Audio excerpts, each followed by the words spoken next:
और निवेदन करें माननीय मुख्यमंत्री हरियाणा श्री मनोहर लाल जी से कि वे इस अवसर पर हम सबका मार्गदर्शन करें, हमें प्रेरणा दें आगे बढ़ने का, हमें आगे बढ़ने की ऊर्जा। इस पवित्र दिन पर हमारे बीच में हरियाणा विधानसभा के हमारे अध्यक्ष माननीय श्री ज्ञानचंद गुप्ता, जैसा हम जानते हैं देश के पूर्व प्रधानमंत्री आदरणीय श्री अटल बिहारी वाजपेयी जी और महामना पंडित मदन मोहन मालवीय जी हैं, उनकी शुरुआत करते हैं। और इस अवसर पर हम लोग इस घोषित महज एक अनुशासन एक गवर्नेंस डे की बजाय, सुशासन दिवस की बजाय इसको एक संकल्प के रूप में और हम चलाते हैं। 8 साल पहले मोदी जी ने जब ये घोषणा की थी तो तब लगा होगा कि मात्र एक कार्यक्रम है, लेकिन आज हम सब महसूस करते हैं कि मात्र कार्यक्रम नहीं है बल्कि एक दिशा हमने ली है कि आखिर शासन के नाते सुशासन, इसका भी एक बड़ा महत्व है। लोगों का जीवन कैसे सरल हो, किस प्रकार से हम आगे उसको बढ़ा सकते हैं। तो महज इसको शब्दों या नारों तक न सीमित करके बल्कि एक भावना, इस भावना के अनुरूप हम सब लोग काम करते हैं। आज के दिन से शुरू करते हैं और लगातार पूरा वर्ष इसको हम चालू रखते हैं। और इसी प्रकार जैसा आज का ये दिन है तो आज कुछ नई योजनाओं का ये उद्घाटन और शिलान्यास इसका कार्यक्रम रखा है। सबसे पहला जो बड़ा कार्यक्रम आज हम करने जा रहे हैं वो है बीपीएल के परिवार। इनको अभी तक जिन लोगों को पीला कार्ड यानी बीपीएल के कार्ड पर राशन नहीं मिलता था, ऐसे बहुत लोगों की शिकायत होती थी कि ऐसे लोग जिनका राशन कार्ड बनना चाहिए उनका बना नहीं है और जिनका नहीं बनना चाहिए वो राशन कार्ड उनके बने हुए हैं। और लगातार कई वर्षों से ये जब सुनते हुए आ रहे थे तो हमने इसको परिवार पहचान पत्र के साथ जोड़ करके ऐसे जिनकी आय वार्षिक 1,80,000 रुपया तक है, ऐसे सब परिवारों को बीपीएल का दर्जा दिया जाए। 2 जिलों में कुरुक्षेत्र और सिरसा इसका उपयोग पहले कर चुके हैं। सफल प्रयोग के बाद अब आज से यानी 1 जनवरी से इस बार ऐसे सब परिवार जिनका 1,80,000 रुपए तक की आय है, सभी को बीपीएल परिवार के अंतर्गत उस दायरे में लाया जा रहा है। और इससे करने से हमारे जो नए राशन कार्ड हैं 12,46,507, ये प्रदेश भर में नए राशन कार्ड बनेंगे। हाँ, ये बात भी ठीक है कि पिछले लगभग 11-12 वर्ष में जब से आईसीसीसी डाटा बना और आज 2022 11 वर्ष हो गए हैं, बहुत परिवार इस दायरे से ऊपर भी निकले हैं। उन्होंने अपने व्यवसाय अच्छे किए, उनको कहीं नौकरी मिली, सरकारी अथवा प्राइवेट, तो ऐसे लोगों को भी अभी तक उसमें से निकाला नहीं गया था। अब चूंकि स्वाभाविक है नए सिरे से हम उसका दायरा तय कर रहे हैं तो कुछ कार्ड उसमें से कटेंगे भी। सही कटने का अर्थ ये नहीं है कि उनके साथ कोई अन्याय हुआ है, बल्कि सही मायने में देखा जाए तो ऐसे लोगों को संतोष व्यक्त करना चाहिए कि हम अपनी आय के उस दायरे से ऊपर निकल गए हैं कि जो गरीबी रेखा से ऊपर हो गया है। तो उनके लिए संतोष की, खुशी की बात होनी चाहिए।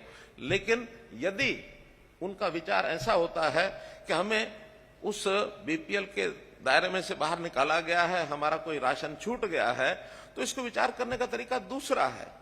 आखिर मेरा अगर छूटा है राशन तो जो गरीब आदमी है, जो बीपीएल के नीचे है, जिसका कार्ड नहीं बना था, मात्र वो कार्ड नहीं बना था इतनी बात नहीं है, लेकिन कभी कभी तो उसके घर के अंदर राशन की कमी के कारण से भोजन भी नहीं बनता और भूखे बिलखते रहते हैं।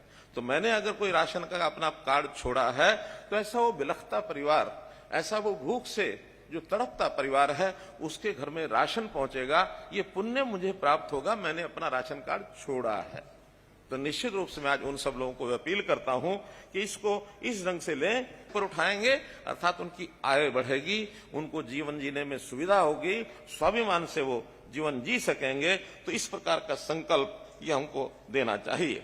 इसी प्रकार कुछ और जो योजनाएं हैं जिनका आज शुभारंभ होने वाला है, उसके अंदर डिजिटल हस्ताक्षर वाली जमाबंदी की फर्द, अर्थात जो नकल हम पटवारियों के चक्कर काटते हैं, वो पटवारियों के चक्कर अब किसी लैंड ओनर को नहीं काटने होंगे। वो ऑनलाइन घर बैठे या किसी भी अपने सेंटर से और उसकी फर्द को वो ले सकता है। तीसरा एक योजना और आज शुरू कर रहे हैं कि जो विद्यार्थी कॉलेज में पढ़ते हैं, यूनिवर्सिटी में पढ़ते हैं, वो ऑनलाइन अप्लाई करेंगे तो उनको अपनी मार्कशीट के साथ, फाइनल ईयर की डिग्री लेने के साथ उनको पासपोर्ट फ्री ऑफ कॉस्ट मुफ्त में मिलेगा। कोई भी विद्यार्थी ग्रेजुएट होने के बाद अपना पासपोर्ट साथ लेकर के जाएगा, ताकि उसको विदेश जाने की यदि कोई इच्छा बनती है, कोई कार्यक्रम उसका बनता है, तो कम से कम ये सुविधा उसको तुरंत मिलनी चाहिए। ऐसा भी इस विषय में हम लोग आगे बढ़ करके काम कर रहे हैं। एक योजना में हमारा HSVP हरियाणा शहरी विकास प्राधिकरण, उन्होंने सिटीजन फैसिलिटेशन सेंटर ये आज शुरू किया जाएगा, और इससे सिटीजन फैसिलिटेशन सेंटर अर्थात नागरिक सुविधा केंद्र, इसके ऊपर जो भी प्रॉपर्टी संबंधी, चाहे टाउन कंट्री प्लानिंग के हों, चाहे ULB के हों, चाहे HSVP के हों, किसी प्रकार के सुझाव हैं, कोई उनकी शिकायतें हैं, किसी प्रकार की उनकी यानी बायोमेट्रिक उनका प्रमाणीकरण करते हुए उनकी कोई भी डॉक्यूमेंट उनको बनवाना है, तो उसका भी सीधा सीधा उनको लाभ इस केंद्र पर मिलेगा। हमने जितने भी इंजीनियरिंग के काम हैं, किसी भी विभाग के हों, चाहे वो PWD के हों, चाहे अथवा और विभागों के जो निर्माण के कार्य विकास के, ठेकेदारों के लिए काम करने के लिए ई-टेंडरिंग का इंजीनियरिंग वर्क्स पोर्टल बनाया है। लेकिन इस इंजीनियरिंग वर्क्स पोर्टल में भी अगर लोग जागरूक हों तो विकास के कामों में जो उनको न्यूनता ध्यान में आती है, उसकी शिकायत करने के लिए कॉलोनी, अनधिकृत कॉलोनी, इनकी पहचान की गई थी। कुछ उसके अंदर उसका जो सर्वे करने के बाद, और उसमें RWA रेजिडेंट वेलफेयर एसोसिएशन भी एक टेम्परेरी हमने बनवाई है, ताकि कोई ना कोई उसकी जिम्मेवारी ले जो काम वहां करवाने के हैं। तो ऐसी जो प्रक्रिया है वो अभी चल रही थी गुरुग्राम, फरीदाबाद और पंचकुला। आज से जो 1 जनवरी से लागू हो जाएगी, एक और सोनीपत जिले में भी कमिश्नरी इसको बनाने की भी घोषणा की जाती है, क्योंकि बहुत विकास हो रहा है। पुलिस का एनफोर्समेंट विंग ये अलग से बनाया जा रहा है, अलग से इसके थाने होंगे, अलग से इनकी जो पुलिस का बल होगा वो अलग से होगा। हालांकि उसी पुलिस बल में ही आना जाना और ट्रांसपी साहब एक घोषणा इनकी और रह गई है, वो है कि IRB और जिला पुलिस में जो रिक्त पद हैं, 2500 रिक्त पद, इनकी भर्ती का भी इस अगले महीने से ही प्रक्रिया शुरू करके 2500 नए पद ये भर्ती किए जाएंगे। इसी प्रकार चिरायु कार्ड, जो हमने पिछले 21 नवंबर को जिसकी घोषणा की थी कि अब 1,80,000 रुपए तक सब परिवारों को चिरायु कार्ड मिलेगा, अर्थात 5 लाख रुपए की जो बीमा, स्वास्थ्य बीमा की योजना, उसके अंतर्गत ये कवर होंगे। अभी तक केंद्र सरकार की योजना में, आयुष्मान भारत में, मात्र 15.5 लाख परिवार ही एलिजिबल थे। अब ये नई योजना में 28 लाख और 89,000, लगभग 29 लाख परिवार, ऐसा जैसे हमने राशन कार्ड में बताया 30 लाख परिवार हैं, तो ये 29 और 30 लाख के बीच ये सब परिवार इस BPL के अंतर्गत अब आते हैं। इन सबको ये कार्ड वितरण करने का भी काम पिछले 5 लाख पहले बढ़ चुके हैं। आज के दिन जो 6500 स्थानों के ऊपर मैंने बताया, वहां 8 लाख परिवार और बटे लोगों ने रजिस्टर करा लिया है 1.25 करोड़ लोगों में से। यानी अगर परिवारों का हिसाब लगाएंगे तो ये लगभग और 20-22 लाख परिवार होंगे जिनको और ये रजिस्ट्रेशन हो चुका होगा। 80 लाख परिवार आज भी सहायता के लिए योग्य माने गए हैं, और 21 नवंबर से लगभग 1 महीना हुआ है, लगभग 5800 लोगों ने इसकी सहायता, इस नई योजना के अंतर्गत सहायता प्राप्त कर ली है। 11 करोड़ रुपया उस पर खर्च आया है। तो अर्थात 5800 करोड़, 5800 लोग यदि योजना में नहीं आते तो उनके लिए कई बार ये कठिनाई भी बन सकती थी कि उनको पैसे का वर्ष में एक बार स्वास्थ्य जांच, पहले बार तो 2 वर्ष शायद लग जाएंगे, क्योंकि इस योजना में उतना इक्विपमेंट, उतना इंफ्रास्ट्रक्चर तैयार करना, उसके लिए भी समय लगेगा। लेकिन अभी उसको प्रारंभ कर दिया है 80,000 लोगों का, और ये परीक्षण जांच हो चुकी जाएगा, और सब जिलों में ये जो अपना चिरायु कार्ड है वो भी बांटे जाएंगे। तो नई योजनाओं की लॉन्चिंग ये कुछ की अभी इसके बाद करेंगे, कुछ अपने अपने स्थानों पर लोगों ने उसकी योजना बना करके लॉन्चिंग कर दी है।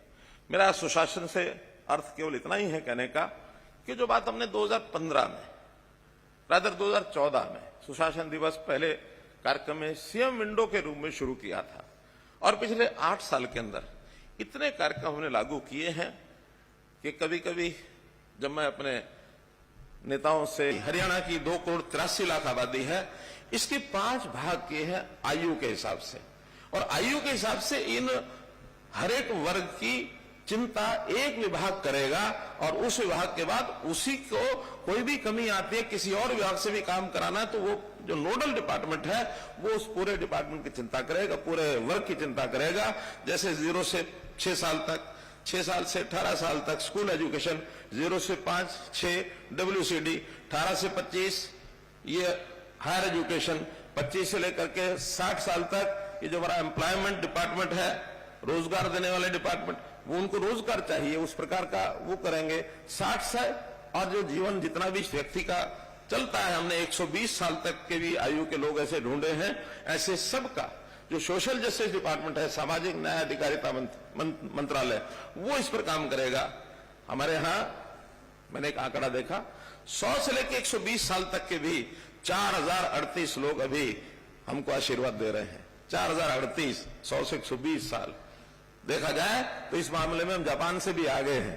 जापान में लोग कहते हैं कि बहुत बड़ी आयु के लोग वहां रहते हैं, हमारे हरियाणा में उससे भी बड़ी संख्या में लोग रहते हैं, लेकिन उनकी चिंता भी ये हमको करनी होगी। तो इस प्रकार, और इस बार 2023 का जो वर्ष आने वाला है, इसका नाम हम रख रहे हैं अंत्योदय आरोग्य वर्ष। अंत्योदय वर्ष अर्थात ये जो 1,80,000 रुपए, 80,000 रुपए वार्षिक आय के जो लोग हैं, बीपीएल जिनको हम कहते हैं, इनका रोग कैसे, यानी आरोग्य कैसे रखा जाए, इनको स्वस्थ कैसे रखा जाए, बहुत योजनाएं हमने बनाई हैं। और उन योजनाओं में हमारा जो स्वास्थ्य का 13,000 हो जाएंगे, 14 हो जाएंगे, इतने और चाहिए, 14,000 डॉक्टर और चाहिए, ताकि हम इन सरकारी डॉक्टर्स का उपयोग जनता की सेवा के लिए हम कुछ कर सकें। आयुर्वेद की पद्धति से आयुष के लोग हैं, ऐसा बहुत हर एक विभाग के लिए कुछ ना कुछ काम कर रहे हैं, मॉड्यूल्स बना रहे हैं, एप्स बना रहे हैं, हर विभाग की वेबसाइट बन रही है, हर एक विभाग का कोई ना कोई डैशबोर्ड ये बना रहे हैं, हर एक का कोई पोर्टल बना रहे हैं। इन सब पोर्टल्स पर जानकारी इकट्ठी करके, क्योंकि एक ट्रांसपेरेंट तरीका इन सब चीजों में से आता है। और आपकी जानकारी के लिए मैं स्वयं सीएम डैशबोर्ड नाम से एक कक्ष मेरे यहां बना हुआ है, उसमें हर एक विभाग की जानकारी मैं उसमें से मैं लेता हूं। कौन से जानकारी की प्रोग्रेस क्या चल रही है, पिछला इतिहास क्या है, हम अपनी स्पीड को कैसे बढ़ाएं। की अपेक्षा जो किसान है, जो लेबर करता है, कम पढ़ा लिखा हो सकता है वो, लेकिन आखिर परिवार तो उसका भी है, अधिकार तो उसका भी है, उसके मुकाबले में हमें बहुत कुछ मिलता है। तो जब इतना सब मिलता है, हमारे सबके मन में ये भाव जागृत होना चाहिए कि मुझे जो मिलता है तनख्वाह के रूप में, प्रसाद के रूप में, उसी से अपनी मुझे योजना बना करके उसके लिए मुझे काम करना है। तो ये भाव, इसके अंदर एक्सीडेंट्स होने की बहुत बात आती है। विर्क साहब थोड़ा मुस्कुरा रहे हैं कि एक सूचना मैं दे रहा हूं सबको, पूरे प्रदेश के लोगों को, सावधानी बरतें, धुंध में कहीं एक्सीडेंट ना हो। तो इस प्रकार का अगर ध्यान रखेंगे तो निश्चित रूप से हमारा जीवन जो है सुरक्षित